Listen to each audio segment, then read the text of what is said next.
heard a lot of people ask what they should watch now since solo leveling's over.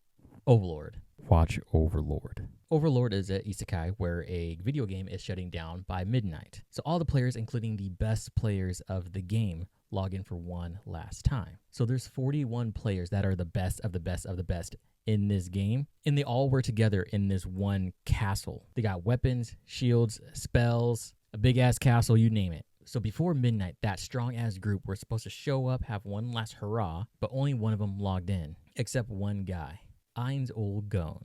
Well, another guy shows up, but he kind of explains like, hey, you know, we haven't been around because we got jobs, kids, and all that kind of stuff. Sorry, man. Then he logs off. So Ain's waits online on his own until midnight, until this game ends. But the weird part is, after midnight, the game didn't end. And a matter of fact, him, his loot, his weapons, his spells, everything was actually transported to another world. And in this world, it still uses the same magic system as the game that he was in. But luckily, Ain's isn't actually truly alone. You know, all those 41 players that had all that loot, the spells, and all that kind of stuff because they just collected it over the years. They also had minions that Ain's is actually able to utilize now. Instead of those minions just kind of being NPCs like they would be in a video game, they have more autonomy. And sometimes they'll do things without Ain's even knowing that they're doing them. So during the first season, Ain's is trying to figure out how he got into this world.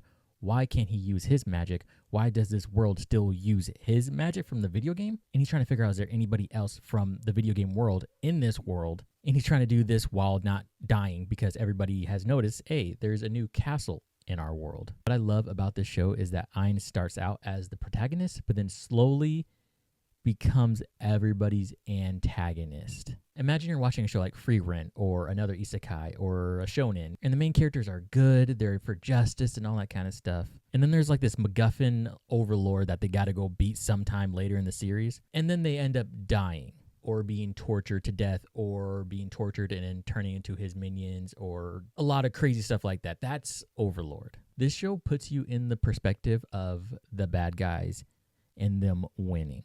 It's not like when you're watching this, you're just like, oh, okay, the bad guys are actually good guys. They're just being misunderstood. No, he's bad. And he doesn't start out bad, but he just progressively gets that way because he just kind of slowly starts losing his humanity over time and becomes the Overlord. And that is something I didn't know I needed in a show. And I find it very refreshing. So if you want something to watch in the meantime until Kaiju number 8 comes out or Solo Leveling comes out or new Free Run, check out Overlord.